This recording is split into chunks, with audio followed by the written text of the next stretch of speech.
Selamat malam. Selamat datang kembali di kelas online untuk mata kuliah akuntansi manajerial atau akuntansi manajemen. Jadi pembahasan kita di pertemuan ketiga ini adalah mengenai analisis biaya dan volume laba. Jadi kurang lebih topik bahasanya adalah seperti yang sudah terpampang di slide ya. Jadi yang pertama saya akan jelaskan mengenai strategi berbasis biaya terlebih dahulu. Nah, ini strategi berbasis biaya. Jadi masih di dalam cakupannya analisis biaya dan volume laba.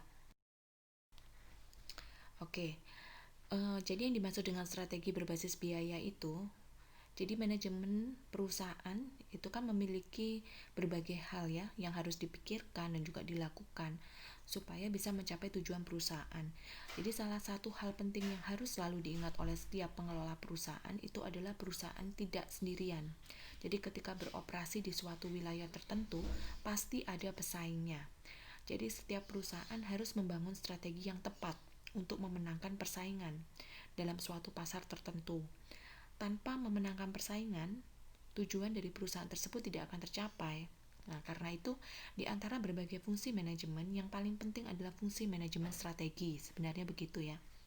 Jadi, perusahaan akan mencapai keberhasilan jangka panjang dengan cara menemukan strategi jangka panjang yang bisa dipertahankan, yaitu seperangkat kebijakan, bisa berbentuk kebijakan, prosedur, pendekatan yang menghasilkan keberhasilan bisnis dalam jangka panjang.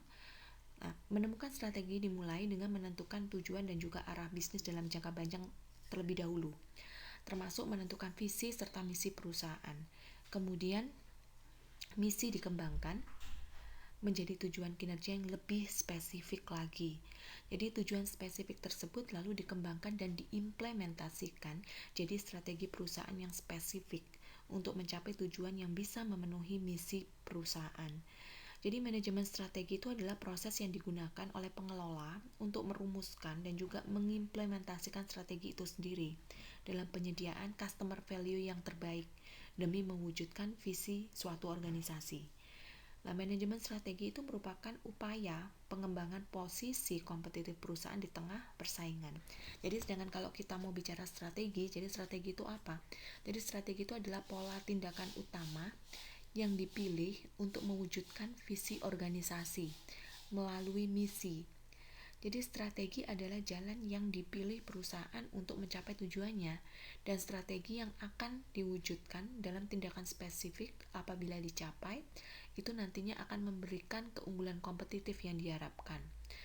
Nah, jadi kata lainnya ya, strategi itu adalah jawaban atas pertanyaan gimana sih perusahaan itu mencapai tujuannya, gitu. Dengan demikian, strategi itu adalah segala langkah yang diperlukan perusahaan untuk mencapai tujuan yang sudah ditetapkan dari awal. Manajemen strategi itu meliputi bisa pengidentifikasian dan juga pengimplementasian tujuan serta rencana tindakan tersebut. Jadi ada begitu banyak strategi yang bisa dipakai oleh perusahaan. Jadi di antara berbagai konsep strategi yang ada, salah satunya adalah konsep strategi kompetitif yang menekankan pada keunggulan biaya, yaitu adalah cost leadership. Nah, keunggulan biaya atau cost leadership ini adalah strategi kompetitif yang menyebabkan perusahaan sukses dengan membuat produk ya, atau kalau memang menghasilkan produk ataupun jasa pada biaya yang paling rendah dalam industri.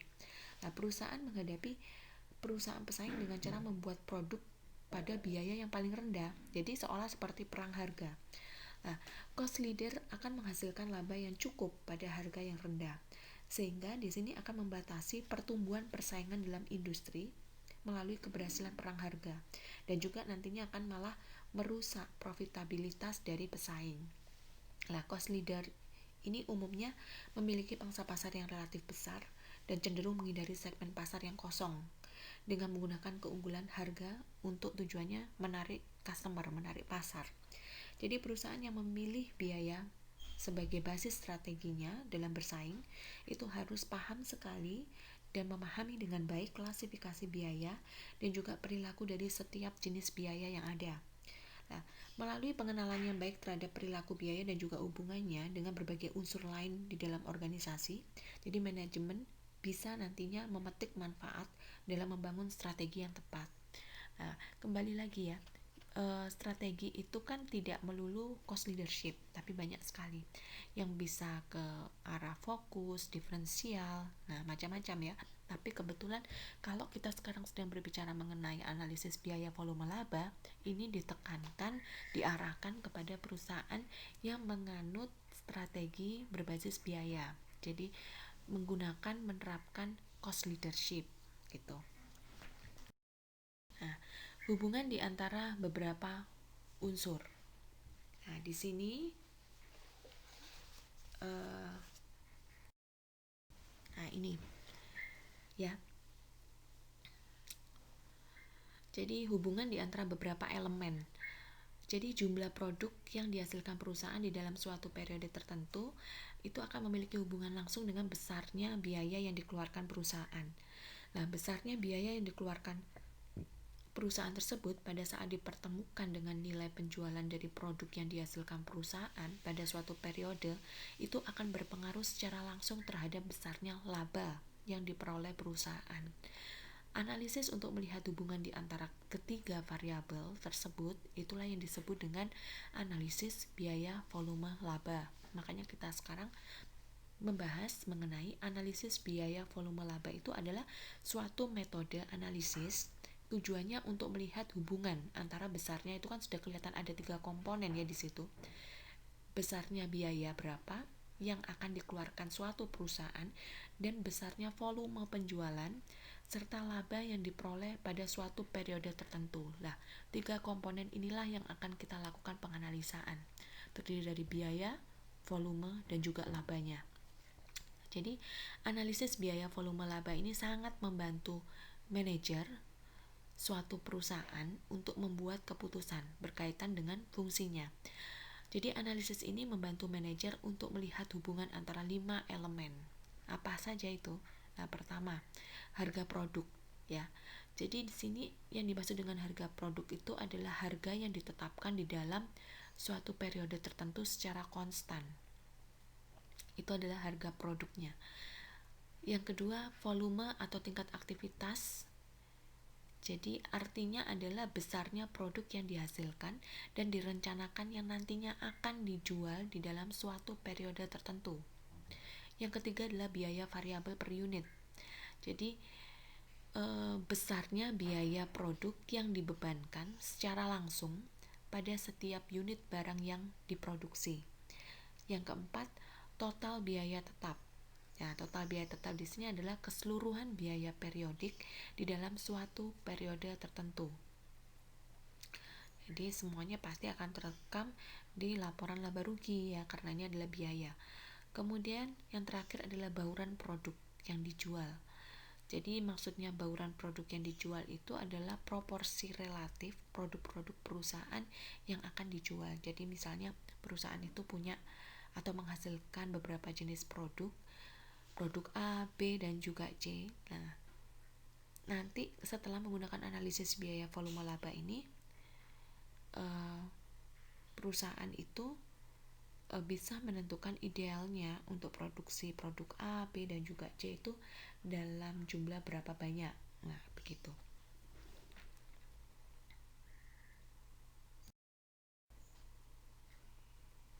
Nah, untuk melihat hubungan di antara kelima elemen tersebut, itu terdapat beberapa asumsi ya yang harus dipakai di dalam melihat hubungan di antara besarnya biaya dan juga volume serta laba yang akan diperoleh. Jadi asumsi itu apa? Yang pertama adalah harga jual produk yang konstan. Jadi harus kriterianya memenuhi adalah harga jual produk yang konstan, yang relevan gitu. Berarti harga jual setiap unit produk itu tidak boleh berubah.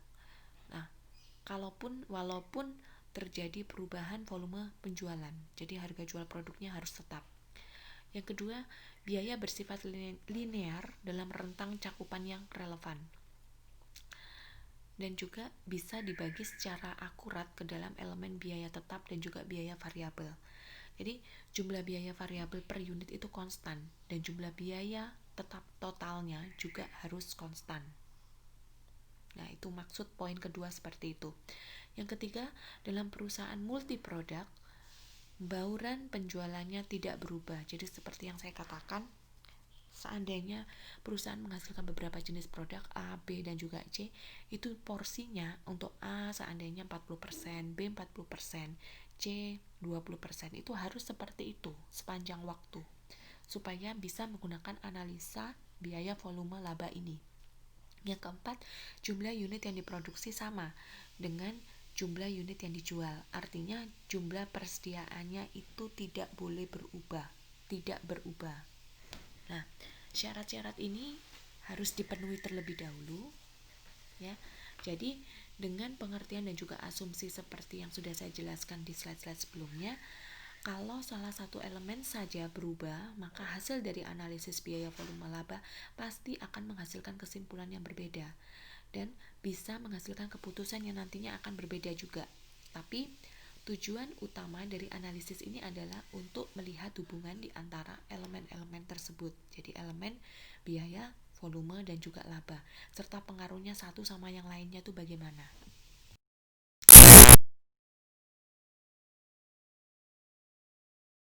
Langkah awal dalam melihat hubungan di antara biaya, volume, dan juga laba suatu perusahaan itu adalah dengan mengerti dan juga kita melihat berapa sih besarnya margin kontribusi yang diperoleh suatu perusahaan pada berbagai tingkat kegiatan.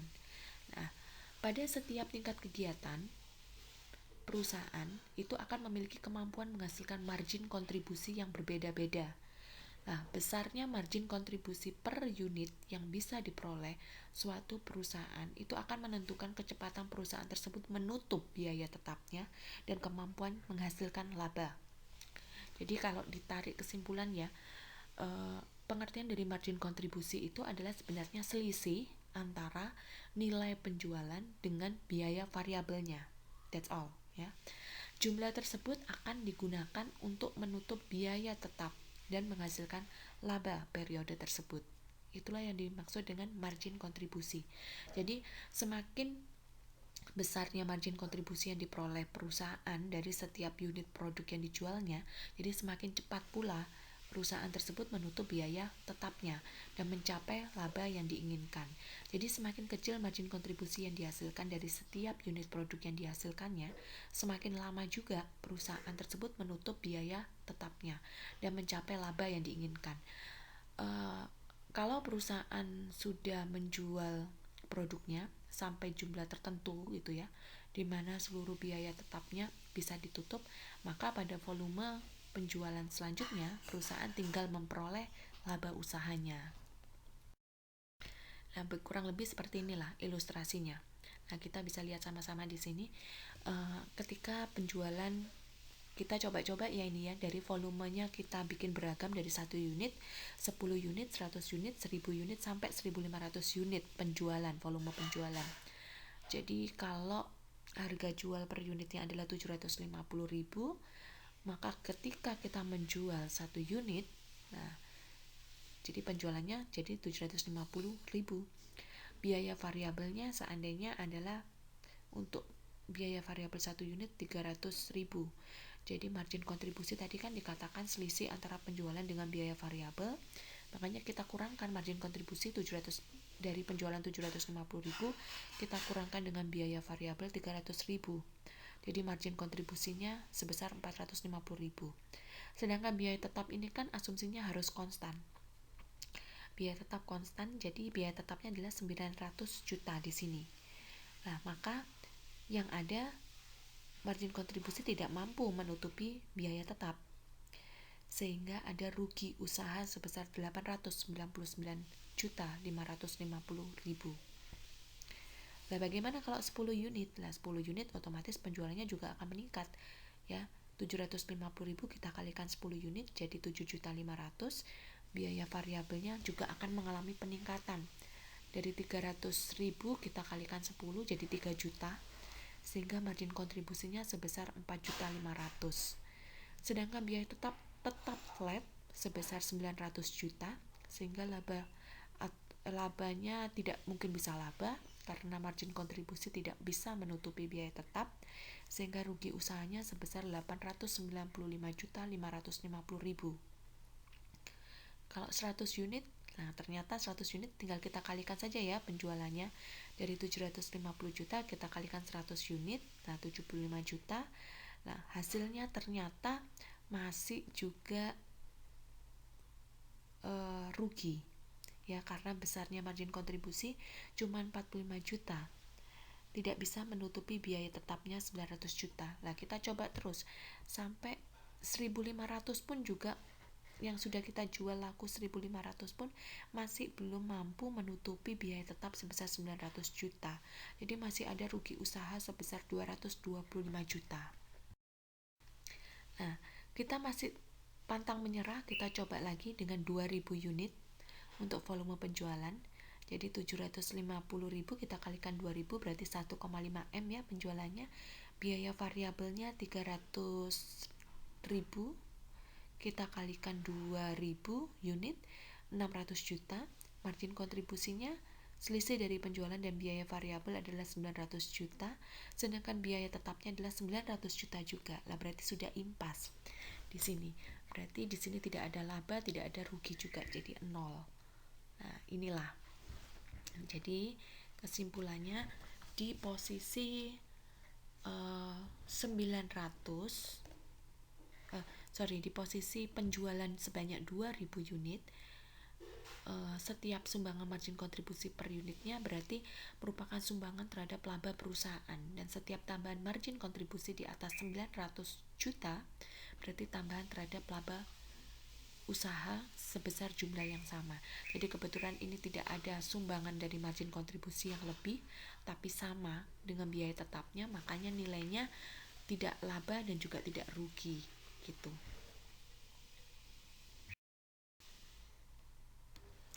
Nah, ketika kalau kita mau melanjutkan lagi ke 2001 unit, 2100 unit, 5000 unit sampai 10.000 unit, nah bisa kelihatan sumbangan margin kontribusi selisih sedikit saja, 1 unit saja sudah memberikan selisih lebih di margin kontribusi sebesar 450.000.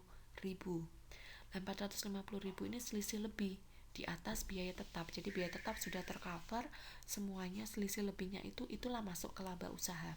Begitu juga setiap unit di atas titik impasnya ya, di atas 2000 unit tadi itu akan memberikan sumbangsi kepada laba usahanya. Dan kita bisa lihat di situ 2100 unit labanya jadi 45 juta, 5000 unit jadi 1M 350 juta, 10.000 unit jadi 3,6 M. Nah, itu sumbangsi positif dari margin kontribusi mengakibatkan adanya laba usaha.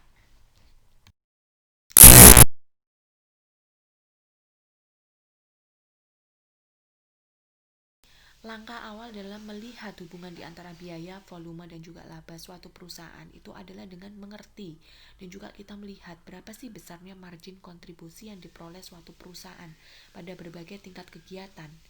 Nah, pada setiap tingkat kegiatan, perusahaan itu akan memiliki kemampuan menghasilkan margin kontribusi yang berbeda-beda.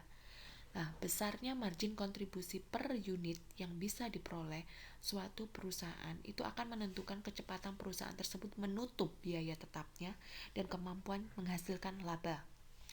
Jadi kalau ditarik kesimpulan ya, pengertian dari margin kontribusi itu adalah sebenarnya selisih antara nilai penjualan dengan biaya variabelnya. That's all ya. Jumlah tersebut akan digunakan untuk menutup biaya tetap dan menghasilkan laba periode tersebut. Itulah yang dimaksud dengan margin kontribusi. Jadi semakin besarnya margin kontribusi yang diperoleh perusahaan dari setiap unit produk yang dijualnya, jadi semakin cepat pula perusahaan tersebut menutup biaya tetapnya dan mencapai laba yang diinginkan. Jadi semakin kecil margin kontribusi yang dihasilkan dari setiap unit produk yang dihasilkannya, semakin lama juga perusahaan tersebut menutup biaya tetapnya dan mencapai laba yang diinginkan. Kalau perusahaan sudah menjual produknya sampai jumlah tertentu gitu ya, di mana seluruh biaya tetapnya bisa ditutup, maka pada volume penjualan selanjutnya perusahaan tinggal memperoleh laba usahanya.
sekarang kita bisa lihat ilustrasinya di sini.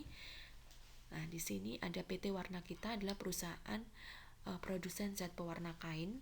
Kapasitas produksi perusahaan ini adalah 1 tahun adalah 1.200 ton zat pewarna. Untuk menghasilkan produk dengan volume tersebut, dikeluarkan biaya tetap sebesar 360 juta rupiah. Sedangkan biaya variabel totalnya yang dibutuhkan adalah 1.080 juta. Harga jual zat pewarna tersebut adalah 1.500.000 rupiah per tonnya.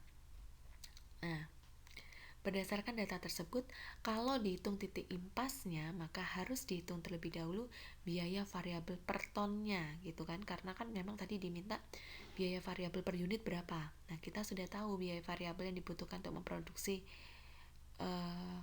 keseluruhan, ya, total adalah 1.080 juta. Jadi karena kita memproduksi 1 tahun sebanyak 1.200 ton, jadi tinggal kita bagi saja 1.080 juta dibagi 1.200 ton. Jadi 1 tonnya adalah 900 juta. 900.000 rupiah. Nah, harga jual kita sudah tahu ya. Harga jual zat pewarnanya adalah 1.500.000 rupiah per tonnya. Nah, kita masih pantang menyerah, kita coba lagi dengan 2.000 unit untuk volume penjualan. Jadi 750.000 kita kalikan 2.000, 360 juta. Kita bagi dengan 900 ribunya adalah biaya variabel per unitnya, kemudian 1.500.000-nya adalah harga jual per tonnya, gitu.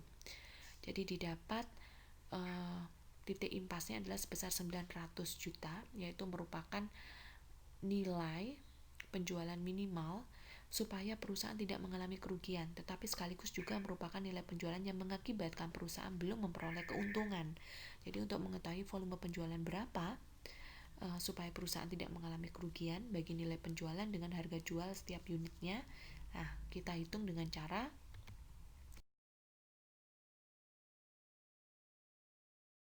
seperti ini. Jadi untuk tahu kita harus jual dalam berapa banyak porsinya, itu kita bagi titik impas dalam nilai uangnya, kita bagi dengan harga jual per unit produknya. Jadi 900 juta kita bagi dengan harga jual per unitnya, yaitu 1.500.000 rupiah. Nah, ini hasilnya adalah 600 ton.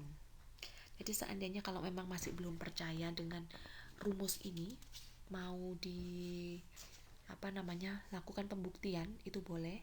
Jadi pembuktiannya kan kalau kita mencari laba adalah dengan cara penjualan kita kurangkan dengan biaya total, yang mana biaya total itu terdiri dari biaya tetap maupun biaya variabel. Jadi kalau kita nanti rencana mau jualnya ini di titik impas dengan jumlah 600 ton, jadi 600 ton itu yang akan kita jual, kita kalikan dengan 1.500.000 rupiah. Itu adalah harga jual per tonnya. Baru kita kurangkan dengan 360 juta yang merupakan biaya tetap yang dikeluarkan dalam satu periode akuntansi. Kemudian kita kurangkan dengan biaya variabelnya. Biaya variabelnya kan ada 600 ton ya. 600 ton itu kita kalikan dengan biaya variabel per unitnya adalah 900.000 rupiah. Nah, jadi kalau kita hitung semuanya, labanya 0. Nah, berarti ini sudah oke, udah betul. Sekarang kita masuk ke titik impas multi produk. Nah, jadi untuk perusahaan yang memiliki lebih dari satu jenis produk, maka dalam menghitung titik impasnya itu harus terlebih dulu dihitung bauran penjualan produknya. Ya, jadi maksudnya bauran penjualan produknya itu adalah perbandingan volume penjualan antara satu produk dengan produk yang lain. Jadi dengan mempergunakan perbandingan volume penjualan tersebut. Bisa dihitung dengan menggunakan titik impas dengan menggunakan rumus yang sama sebenarnya dengan rumus yang sudah saya jelaskan tadi. Jadi misalnya di sini ada ilustrasi yang sudah saya buat. Suatu perusahaan itu merencanakan akan menjual produknya, produk A-nya sebanyak saya beri contoh dulu ya, bauran ya. Contohnya, kalau seandainya ada suatu perusahaan merencanakan akan jual produk A, itu sebanyak 100 unit gitu. Kemudian produk B sebanyak 50 unit, produk C-nya 25 unit. Nah, maka perbandingan volume penjualannya tinggal kita lakukan rasio perbandingan A, B, dan juga C. Jadi A-nya tadi sebesar 100, B-nya 50, C-nya 25. Nah, berarti perbandingan yang bisa diperkecil adalah 4:2:1. Jadi artinya kalau perusahaan merencanakan akan menjual A, itu berarti paling tidak sebanyak 4 unit. Kemudian B-nya itu bisa dijual sebanyak 2 unit dan C-nya sebanyak 1 unit. Nah, setelah diketahui perbandingan volume penjualan dari masing-masing produk tersebut, angka perbandingan tersebut dikalikan dengan biaya variabel per unit produk dan juga harga jual per unit produknya. Nah, supaya lebih jelasnya kita lihat sama-sama ilustrasi di slide ini. Nah, di sini ada PT Pelangi Indonesia memproduksi 4 jenis barang yang diberi kode A1, B2, C3, dan juga D4. Jadi produk tersebut direncanakan diproduksi dan dijual dengan komposisi volume 20.000 unit, 15.000 unit, 10.000 unit, dan 5.000 unit masing-masing untuk A1, B2, C3, dan juga D4. Nah, sedangkan masing-masing produk dijual dengan harga per unitnya sebesar 11.000 untuk A1, kemudian 16.000 untuk B2, 21.000 untuk C3, dan 26.000 untuk D4. Untuk memproduksi seluruh produk dengan komposisi volume tersebut, dalam kapasitas produksi perusahaan ya, itu dibutuhkan biaya tetap sebesar 144 juta. Sedangkan biaya variabel per unit yang harus dikeluarkan untuk masing-masing produk itu adalah, bisa dilihat di tabel, ada biaya variabel per unitnya 7.000 untuk A1, 8.000 untuk B2, 11.000 untuk C3, dan 14.000 untuk D4. Jadi, supaya perusahaan tidak mengalami kerugian sama sekali, minimal berapakah unit A1, B2, C3, dan D4 yang harus dijual. Nah, seperti kita lihat di dalam data, itu kan masing-masing produk direncanakan akan dijual sebanyak 20.000 ya. 20.000 unit A1, 15.000 unit B2, 10.000 unit C3, dan sebanyak 5.000 unit D4. Nah, kemudian kita akan melakukan peringkasan data terlebih dahulu. Nah, kalau dimasukkan ke dalam rumus, itu bentuknya seperti ini. Jadi, maka titik impas dari perusahaan tersebut kalau dihitung dengan rumus titik impas yang biasa, yang sudah kita hitung sebelumnya tadi ya, di slide sebelumnya sudah saya jelaskan, itu dengan memperhitungkan perbandingan volume penjualan antara satu produk dengan produk yang lain. Nah, bisa kita lihat di sini. Jadi titik impasnya seperti ini. 144 juta itu kan dari biaya total. Kemudian masih kita bagi dengan 1, kita kurangkan dengan rasio dari margin kontribusi. Jadi dari biaya variabel per unitnya, kan sudah tahu biaya variabel per unitnya berapa ya. Untuk masing-masing produk 7.000, 8.000, 11.000, 14.000 gitu. Kemudian kita kalikan dengan unitnya, unit setiap produknya. Kemudian kita bagi dengan harga jual per produknya, kita kalikan dengan unit per produknya. Hasilnya adalah titik impasnya 320 juta. Nah,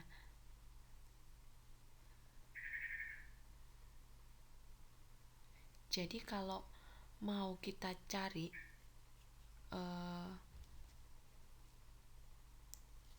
harga jual gabungan keempat produknya itu kan sebenarnya 800 juta ya. Jadi kalau kita mau cari titik impasnya dalam unit, dalam bentuk unit berapa gitu kan, karena tadi yang dalam bentuk rupiah kita udah tahu harus mencapai 320 juta. Nah, kalau dalam bentuk unit harus berapa? Jadi 320 juta kita bagi dengan penjualan gabungan dari keempat produk sebesar 800 juta adalah 0,4 paket. Tapi tidak selesai sampai di situ saja, tapi harus kita kalikan untuk masing-masing unit produknya. untuk masing-masing unit produk. 20.000 kita kalikan 0,4. Nah, 15.000 kita kalikan 0,4, jadi 20.000, 15.000, 10.000, dan juga 5.000 itu adalah perencanaan setiap jenis produk tersebut yang nantinya akan dijual. Jadi idealnya untuk titik impasnya setiap produk A1, B2, C3, dan juga D4 harus dijual pada unit-unit yang sudah dihitung di sini, yaitu 8.000, 6.000, 4.000, dan juga 2.000. Sebenarnya bisa menggunakan metode yang lain, yaitu kalau menghitung titik impas dengan metode yang sebelumnya tadi itu menghasilkan hasil kali perhitungan dengan nilai nominal yang besar sekali ya. Jadi untuk menghindari angka yang terlalu besar itu bisa dipakai metode yang lain. Jadi cara lain untuk menghitung titik impas adalah dengan mencari terlebih dahulu perbandingan antara volume penjualan satu produk dengan produk yang lain. Jadi bisa kita lihat di data ini, masing-masing produk direncanakan akan dijual sebanyak 20.000 unit untuk A1, 15.000 unit untuk B2, kemudian 10.000 unit untuk C3, dan juga yang terakhir adalah 5.000 unit untuk D4.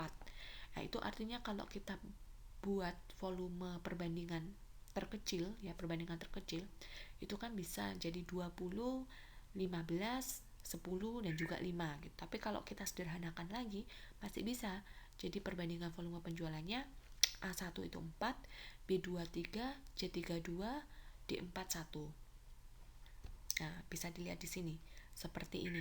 Jadi sudah infonya sudah lengkap sekali, ada harga jual per unitnya tiap produk, biaya variabel per unitnya per produk, volume penjualannya yang sudah lebih mudah disederhanakan lagi. Jadi perbandingan volume penjualan dengan perbandingan terkecil. Nah, kalau mau dimasukkan ke dalam rumus, maka kita masukkan ke rumus titik impas dari perusahaan tersebut bisa dihitung dengan cara yang sebenarnya seperti biasanya gitu.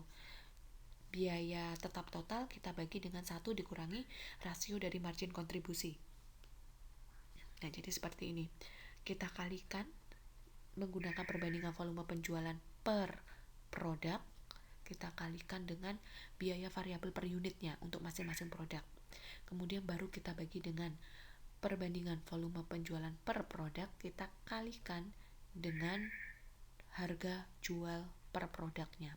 Hasilnya tetap sama, 320 juta rupiah. Itu titik impas dalam rupiahnya. Kemudian supaya kita tahu harus menjual dalam berapa banyak, dalam berapa unit, maka caranya adalah kita cari volume penjualannya dulu. Jadi dari perbandingan volume penjualan per produk kita kalikan dengan harga jual per unitnya. Hasilnya adalah 160.000 ya. Nah, titik impas dalam unit itu kita cari dengan cara membagi titik impas dalam rupiah dibagi dengan volume penjualan. Hasilnya adalah 2.000 paket. Nah, kita masih pantang menyerah, kita coba lagi dengan 2.000 unit untuk volume penjualan. Jadi 750.000 kita kalikan 2.000 berarti 1,5 M ya penjualannya. Biaya variabelnya 300.000 kita kalikan 2.000 unit, 600 juta. Margin kontribusinya selisih dari penjualan dan biaya variabel adalah 900 juta, sedangkan biaya tetapnya adalah 900 juta juga. Lah berarti sudah impas di sini. Berarti di sini tidak ada laba, tidak ada rugi juga. Nah,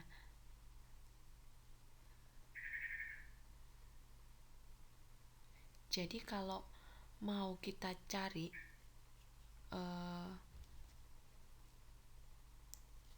harga jual gabungan keempat produknya itu kan sebenarnya 800 juta ya. Jadi kalau kita mau cari titik impasnya dalam unit, dalam bentuk unit berapa gitu kan, karena tadi yang dalam bentuk rupiah kita udah tahu harus mencapai 320 juta. Nah, kalau dalam bentuk unit harus berapa? Jadi 320 juta kita bagi dengan penjualan gabungan dari keempat produk sebesar 800 juta adalah 0,4 paket. Tapi tidak selesai sampai di situ saja, tapi harus kita kalikan untuk masing-masing unit produknya. Untuk masing-masing unit produk. 20.000 kita kalikan 0,4. Nah, 15.000 kita kalikan 0,4. Jadi 20.000, 15.000, 10.000. Nah, sekarang kita masuk ke analisis biaya volume laba dan juga yang resiko. Oke. Nah, di sini analisis biaya volume laba dan juga resiko. Jadi analisis biaya volume laba itu juga bermanfaat bagi manajemen untuk mengukur resiko, sebenarnya gitu ya. Jadi ada dua konsep manajemen resiko yang didasarkan atas analisis biaya volume laba. Jadi itu apa? Adalah margin of safety atau kalau disingkat MOS dan juga operating leverage. Jadi masing-masing konsep ini nanti akan saya jelaskan lebih lanjut sedikit saja ya. Jadi yang pertama, margin of safety atau MOS itu adalah jumlah unit yang terjual atau diharapkan akan terjual atau pendapatan yang diperoleh atau pendapatan yang diharapkan akan diperoleh di atas titik impas. Jadi sebagai contoh, kalau volume penjualan pada titik impas itu adalah 200 unit dan perusahaan sekarang sudah menjual produk sebanyak 500 unit, maka MOS-nya adalah 500 unit kita kurangkan dengan 200 unit. Jadi MOS-nya adalah 300 unit. Nah, selain itu MOS bisa pula diekspresikan dalam bentuk pendapatan penjualan. Kalau pendapatan penjualan pada titik impas sebesar 20 juta dan jumlah pendapatan penjualan saat ini 35 juta, maka MOS-nya adalah tinggal kita kurangkan saja. 35 juta kita kurangkan 20 juta, hasilnya MOS-nya, margin of safety-nya adalah 15 juta. Jadi angka MOS itu bisa digunakan oleh manajemen ya sebagai alat untuk mengukur resiko. Kalau angka MOS direncanakan besar untuk tahun mendatang, maka resiko perusahaan untuk menderita rugi kalau penjualan mengalami penurunan itu nantinya akan lebih kecil dibandingkan apabila angka MOS-nya kecil. Nah, manajer yang menghadapi MOS yang kecil itu harus mengambil tindakan untuk menaikkan penjualan ataupun menurunkan biaya. Jadi langkah ini akan menaikkan angka MOS dan menurunkan resiko terjadinya kerugian. Ya, dengan angka MOS ini maka manajer tidak perlu informasi rinci tentang realisasi penjualan lagi, angka penjualan impas dan juga informasi rinci lainnya itu kadang nggak diperlukan. Jadi manajer cukup memusatkan perhatiannya pada satu angka saja, yaitu angka target MOS dan angka realisasi MOS. Kalau angka realisasi MOS menyimpang ke arah yang tidak dikehendaki, jadi artinya kelihatan nggak menguntungkan gitu ya, maka manajer akan segera mengambil tindakan seperlunya. Nah, itu tadi tentang MOS. Kemudian operating leverage.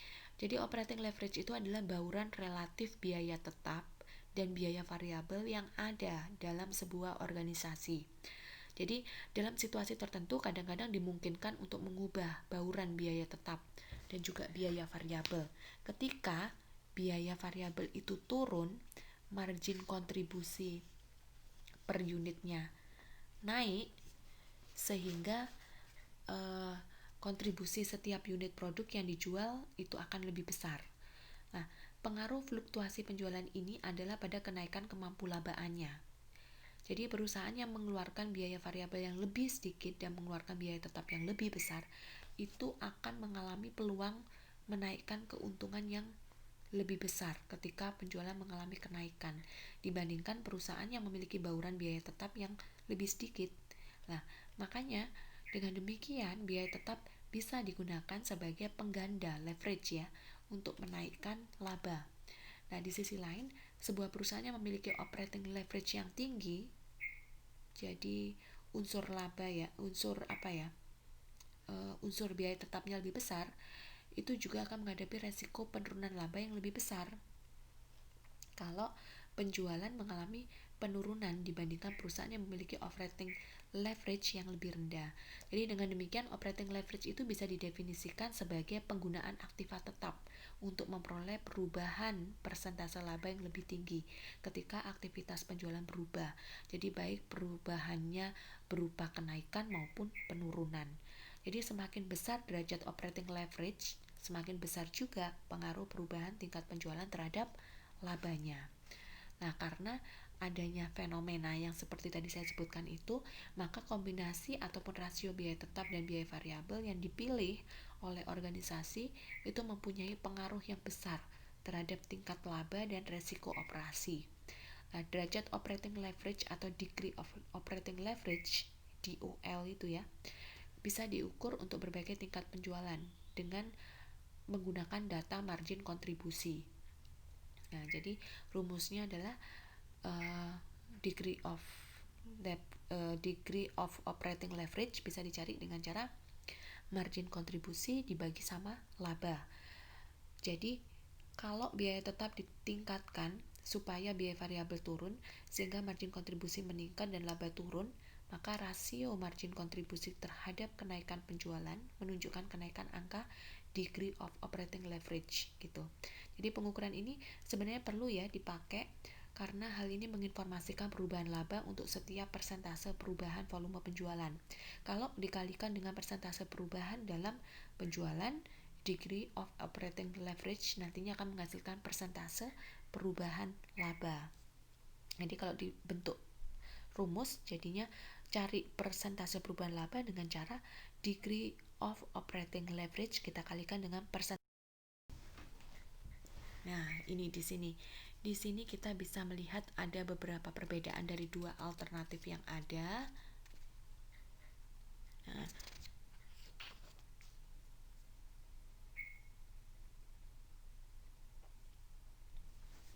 di sini ya. Jadi kalau seandainya dari sisi harga, kalau kita membandingkan antara perusahaan yang padat karya dan padat modal, jadi padat karya adalah yang mempekerjakan banyak manusia gitu. Dengan harganya sama, di mana di padat karya dan juga padat modal. Kalau padat modal kan lebih banyak menggunakan permodalan, artinya banyak menggunakan tenaga mesin, tenaga manusianya cuma hanya untuk mengontrol saja. Nah, ketika biaya variabelnya jadi ketika dijual dengan harga yang sama untuk perusahaan padat karya dan juga padat modal, biasanya biaya variabel yang dikeluarkan di perusahaan padat karya itu akan jauh lebih tinggi dibandingkan perusahaan di padat modal karena biaya tenaga kerja langsung itu terkait dengan biaya variabel ya di padat karya, sedangkan di padat modal kan tidak terlalu banyak biaya yang dikeluarkan untuk membayar tenaga kerja langsung. Sedangkan biaya tetapnya untuk di padat karya akan jauh lebih rendah karena tidak banyak menggunakan mesin, sedangkan di padat modal itu akan mengalami peningkatan atau biaya tetapnya lebih tinggi dibandingkan di perusahaan padat karya. Nah, di sini kita lihat margin kontribusinya.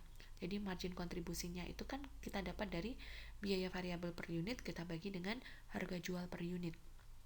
Jadi ketika biaya variabelnya di padat karya itu akan lebih tinggi ya, lebih tinggi dibandingkan di padat modal, nanti dia akan menghasilkan perhitungan margin kontribusi yang jauh lebih rendah.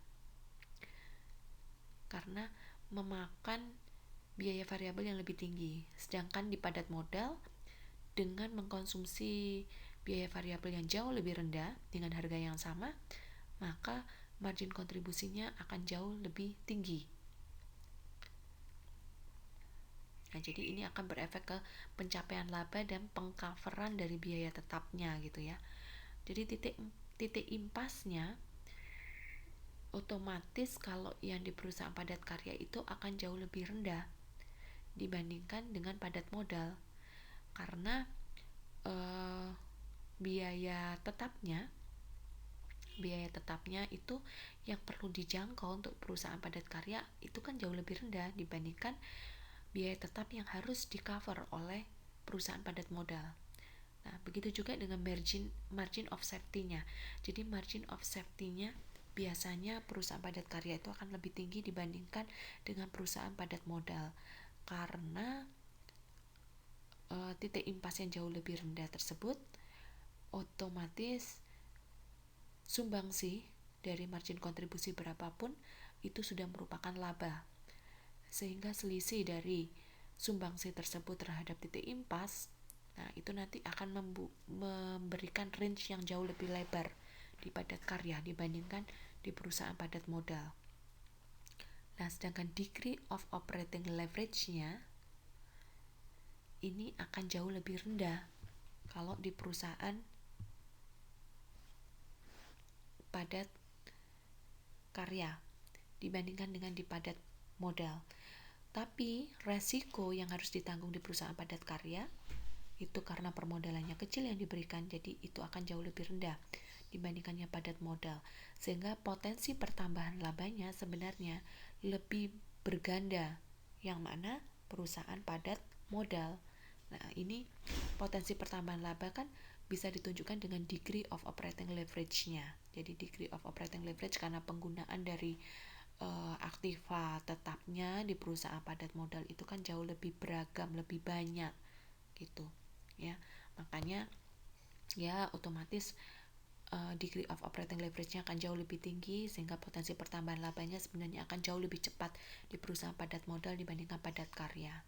Nah, tapi begitu juga dengan resikonya, resiko kerugiannya juga akan jauh lebih besar karena perusahaan padat modal Nah, jadi keterbatasan dari analisis biaya volume laba ini dari penjelasan yang sudah saya jelaskan yang cukup panjang dan lebar tadi, itu kelihatan kalau analisis hubungan biaya volume laba itu memberikan banyak sekali manfaat bagi manajemen untuk membantu membuat berbagai macam keputusan bisnis. Namun demikian, ternyata pendekatan ini itu didasarkan atas asumsi-asumsi tertentu, ya. Jadi kalau asumsi tersebut tidak dipenuhi, tentunya analisis biaya volume laba ini menjadi tidak berarti, gitu, nggak terlalu akurat. Nah, asumsi yang harus dipenuhi itu tadi sudah saya jelaskan di depan tadi, ya, dan ini akan saya ulangi sedikit. Jadi fungsi penjualan dan fungsi biaya itu harus dianggap linear. Semua produk yang dibuat dianggap pasti terjual. Kemudian biaya tetap dan biaya variabel dianggap bisa diidentifikasi secara akurat. Dan untuk analisis multiple product, bauran penjualan dianggap given, artinya diketahui gitu. Dan yang terakhir, harga jual dan biaya dianggap diketahui secara pasti. Nah, demikianlah informasi yang bisa saya sampaikan ke kalian. Jadi dari yang penjelasan saya itu, kesimpulannya adalah analisis biaya volume laba adalah salah satu jenis alat analisis yang membantu manajemen dalam membuat berbagai macam keputusan bisnis. Dengan menggunakan analisis ini, manajemen bisa memecahkan persoalan-persoalan perencanaan laba, ya, perencanaan penjualan melalui analisis titik impasnya, meminimalisasi resiko dan juga pemilihan alternatif, gitu kan bisa ya. Jadi model analisis yang bisa digunakan adalah bisa menggunakan model persamaan atau rumus yang bisa diterapkan baik pada perusahaan yang menghasilkan satu jenis produk tunggal ataupun multi produk. Nah, selain menggunakan pendekatan persamaan juga sebenarnya masih banyak cara-cara yang lain yang bisa diadaptasikan dari analisis biaya volume laba. Jadi bisa menggunakan pendekatan grafik misalnya untuk menunjukkan MOS-nya, itu bisa ya. Jadi digambar, MOS dihitung terus digambar dalam grafik, itu juga boleh.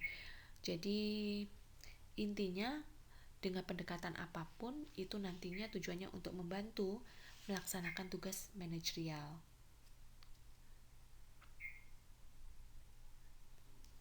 Oke, baiklah.